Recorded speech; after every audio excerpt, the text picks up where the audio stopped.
뉴스파헤치기 순서입니다. 부동산 매매 계약을 했는데 잔금을 처리하기 전에 알 수 없는 예상치 못한 이유로 부동산 가격이 많이 올랐다. 여러분 같으면 어떻게 하시겠습니까? 이와 관련된 분쟁이 최근 청주에서 잇따르고 있어서 관련 내용 자세히 알아보겠습니다. 배액 배상, 네. 배액 배상 말이 좀 어렵긴 한데요. 네. 이런 관련 문의가 지금 계속 이어지고 있다. 이 배액 배상이 일단 뭔지 또 왜 이런 문의가 지금 쇄도하고 있는지. 네. 일단 배액 배상은 2배를 말하는 겁니다. 2배 할 때 그 2배, 예. 배액, 네. 2배의 금액을 얘기하는 거군요. 그러니까 계약금이 1,000만 원 건네줬으면은 그 1,000만 원에 곱하기 2, 2배. 2,000만 원을 내가 배상해줘야 되는지 아, 그런 걸 얘기하는 거고요. 배상. 예. 예. 그 왜 이런 문제가 발생하냐면 민법 규정에 예. 그 매매 당사자 간의 그 계약을 할 때 계약 당시에 이제 계약금이 넘어가잖아요. 예. 그러면 일방이 즉 매수인이 매도인에게 계약금을 줬을 때 당사자 일방이 이행에 착수하기 전까지 매도인이나 매수인, 그러니까 즉 매도인은 자기가 받은 돈을 돌려주면서 계약을 해지할 수가 있는데요. 예. 그냥 받은 거 그대로 돌려주면 안 되고요.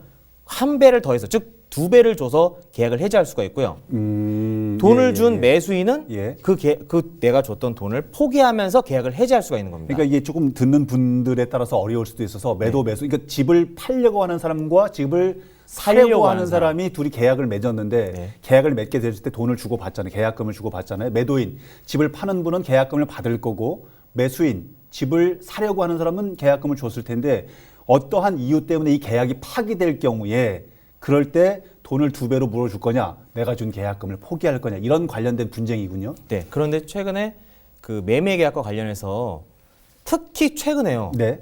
이 매매 계약을 매도인이 집을 팔려고 했던 사람이 오히려 갑자기 이 계약 무르겠다.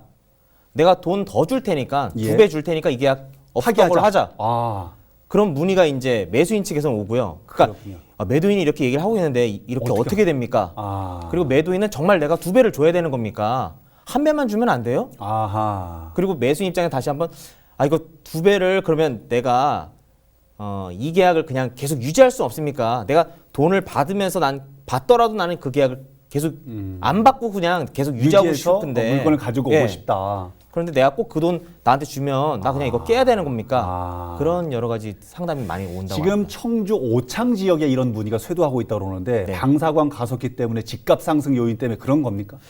제가 부동산 어떤 그 컨설팅까지는 아니라서 네. 잘은 모르겠는데요. 네. 이제 제 개인적인 경험 그리고 제 주변 지인들을 통해서 들은 바에 의하면 예. 최근 방사광 과속기 선정 이후에 이 매매 계약 해제와 관련된 법적 상담이 매우 급증했다라는 얘기를 들었습니다. 아, 변호사님 근처에 계신 지인께서도. 네. 그래서 방금 말씀드린 것과 같이 꼭 그 오창 지역 주민만 그러신 게 아니고요. 네네. 청주시 지역 주민뿐만 아니라 증평, 어. 다양한 청주권 외곽까지 다양한 지역의 주민분들이 어떤 부동산 가격의 상승에 따른 서로 간의 어떤 이해관계가 좀 달라지는 거예요. 야, 이거 저 사례별로 얘기를 하면 좀 시청자분들께서 이해가 쉬울 것 같아서 앞서도 제가 잠깐 언급을 했습니다만은 집을 사고 팔려고 하는 사람들끼리 계약을 했어요. 네. 계약금을 주고 받았어요. 잔금은 아직 줘야 되는 상황인데 이 상황에서 갑자기 집값이 좀 오른 거예요. 알 수 그렇죠. 없는 예상치 못한 이유 때문에 집을 팔려고 했던 매도인 입장에서는 이 본전 생각이 나죠. 좀 안 팔고 싶거나 좀 더 갖고 있고 싶어. 그렇죠. 계약은 했어요. 집을 사려고 했던 사람은 저 물건을 내가 잡아야지만 뭔가 플러스적인 요인이 생길 건데 이런 부분 때문에 그런 것 같아요. 사례를 좀 들어서 설명이 되면 좋을 것 같습니다.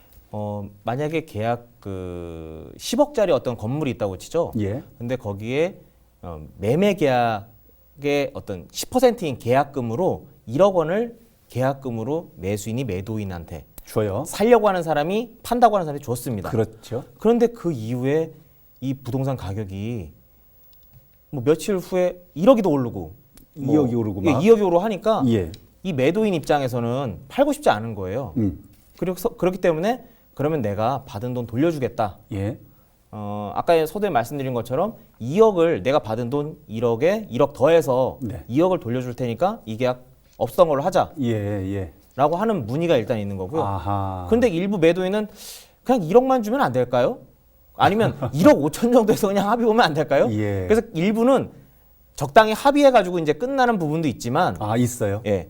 하지만 매수인 입장에서는 지금 내가 이걸 10억에 샀지만 향후에 이 가격이 더 오를 거라는 기대치가 상당히 있기 때문에 네네. 쉽게 이걸 계약을 안 물으려고 하는 거죠. 매수인 입장 같은 경우도 경우에 따라 다르겠지만 계약을 해놓고 자기 집도 또 파신 분들도 있을 거 아니에요. 그렇죠. 반드시 들어가야 되는 분들도 이분들은 계약 파기 되면 난처한 일들이 벌어지게 될 것 같아서 여하튼 그러면 입장마다 좀 다르니까 매도인 입장에서 좀 먼저 좀 분석을 해보죠. 매도인 입장에서 계약금은 받았어요. 계약을 파기하고 싶어요. 네. 어떻게 해야 되는 거예요? 방금 아까 전에 말씀드린 사례에서 그 계약금으로 1억 원이 넘어간 상황을 말씀드렸잖아요. 네. 그러면 법에 따르면은 2억 원을 돌려주면서 파기할 수가 있습니다. 아, 배액을 네. 배상을 해주면 계약은 파기할 수 네. 있다. 법적인 정확한 용어는 이제 계약금에 의한 해제인데요. 네. 원래 우리가 매매 계약을 체결하면은 계약은 반드시 지켜져야 되기 때문에요. 네. 채무 불이행, 즉 상대방이 즉 매수인이 매매 대금을 제때제때 지급하지 않는다. 네. 매매 대금 10억 원을 주기로 했는데 계약금만 주고서 나머지 중도금 잔금을 주지 않는다. 네. 그럼 그 이후로는 당연히 해제할 수가 있어요.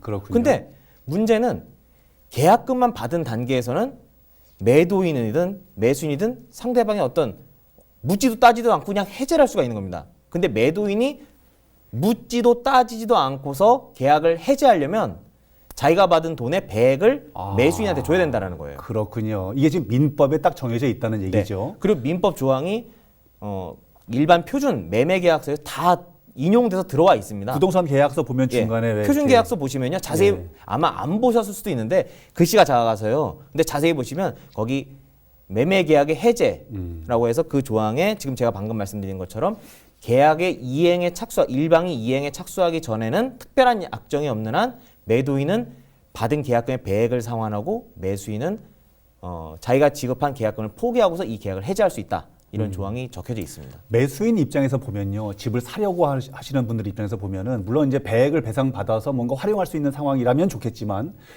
아까 말씀드린 것처럼 이사를 들어가지 않으면 안 되는 난처한 상황이 있는 경우에는 배액을 배상받는 게 지금 문제가 아니잖아요. 그렇죠. 이런 일들을 안 겪고 싶다. 그러면 매수인 입장에서는 어떤 방법들이 있을 수 있습니까? 두 가지 방안을 말씀드릴 수 있는데요. 첫 번째는 그럼 계약금을 최대한 많이 잡는 겁니다. 아, 배액을 배상하는 게 부담스러울 정도로 그렇죠. 그러니까 10억짜리 매매 계약이 이루어졌을 때 보통 1억, 10% 1억. 관행상으로 그렇게 하잖아요. 예. 그런데 20%, 30%를 계약금으로 내가 먼저 주겠다라는 예. 주면 되는 겁니다. 그러면 가령 3억을 내가 계약금을 줬을 경우에는 매도인 입장에서는 이 계약을 해제하려면 예. 계약금에 의한 해제권을 행사하려면 6억을 줘야 되거든요. 아, 부담스럽죠. 부담스럽죠. 아, 이런 경우가 있을 수 있고 네. 또 한 그리고 가지는 두 번째는 제가 아까 전에 말씀드린 법조항 좀 약간 어려울 수 있습니다. 예. 다시 한번 말씀드리면 당사자 간에 다른 약정이 없는 한 당사자 일방이 이행에 착수하기 전까지 네. 매도인은 그 받은 계약금의 2배를 주면서 해제할 수 있다고 했고 네. 매수인은 그걸 포기할 수 있다고 했잖아요. 네. 근데 제가 말씀드리고 싶은 건 당사자 일방이 이행에 착수하기 전까지만 이게 가능하다는 거예요. 즉 역으로 말씀드리면 어느 누구든지 일방이 이행에 착수를 해버리면 계약에 이행에 착수를 해버리게 되면 이건 할 수가 없는 거예요. 유지가 되는 거죠. 네. 그러면 이행에 착수라는 게 도대체 뭔데? 네. 어느 시점인데? 라고 예. 할 수 있잖아요.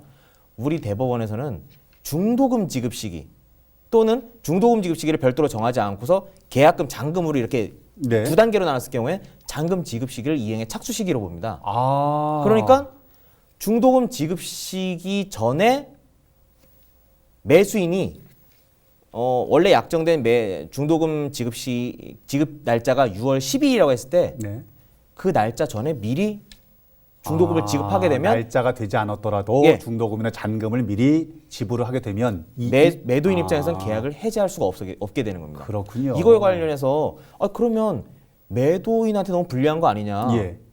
매도인이 그 정해진 날짜를 이렇게 그렇죠, 지키려고 이렇게 명시했는데. 계약을 한 건데 왜 매수인이 일방적으로 한다고 했을 그럼 매도인한테 피해되는 거 아니냐고 했는 그 주장이 있을 수 있는데요. 예. 대법원에서는 매수인이 돈을 먼저 입금하는 것이 매도인한테 어떠한 신뢰익도 침해하지 않는다라는 거 봤어요. 그렇군요. 그래서 만약에 매도인이 이 계약을 해제하려고 하는 어떤 낌새라든지 그런 분위기가 감지된다고 하시면 중도금 지급 기일이 정해졌다 하더라도 미리 아. 입금을 하시면 그 다음부터는 계약서대로 진행이 되는 겁니다. 이런 경우도 있을 것 같아요. 가계약 많이들 하지요. 네. 직접 만나서 도장을 찍고 계약을 해야 되는데 이제 그러지 못한 상황도 있으니까 가계약을 먼저 이제 하게 되는, 실제로 말씀을 뭐 예를 1억을 했으니까 뭐 네. 1,000만 원만 일단 가계약 해놓고 9천만 원 이러다가 계약이 깨지는 경우 네. 기준이 1억이 돼야 되는지 1,000만 원이 돼야 되는지 좀 불분명해서 네. 계약서 자체의 배액 배상 부분에 대해서 아예 명확하게 해놓는 것도 중요하겠다 이런 생각이 좀 드는데. 네. 일단은 만약에 계약서 자체 그 부분에 대해서 전혀 명확한 기재가 없을 경우를 없다. 전제로서 말씀드리면요. 네.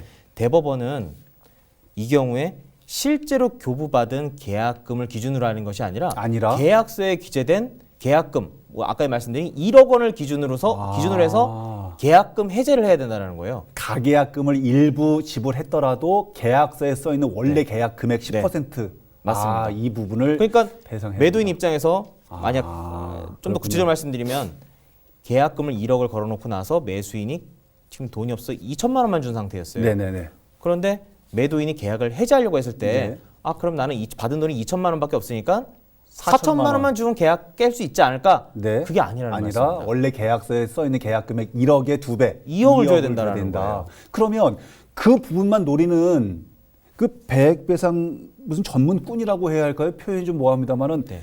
그런 사람들도 출몰을 했다고 그래요. 네, 저도 기사를 보고서 알았는데요. 예. 현재 내가 살고 있는 지역의 어떤 부동산 시세라든지 이게 향후에 어떤 시세가 올라갈 거라 상승될 거라는 거를 전문적으로 예측하기 어려운 분들도 꽤 있잖아요. 그렇죠. 그걸 염두에 두고서 미리 계약을 해놓는 거예요.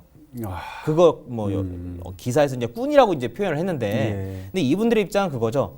일단 가계약을 걸어놓고 나서 계약이 유지되면 나중에 거기서 시세 차익을 노리는 거고, 집을 받던지 그렇죠. 차액을 받던지. 그렇죠. 지금 이런 말씀. 만약에 계약이 안 될 경우에는 내가 줬던 계약금의 2배를 돌려받으면 되니까 나는 손해 볼 거 없지.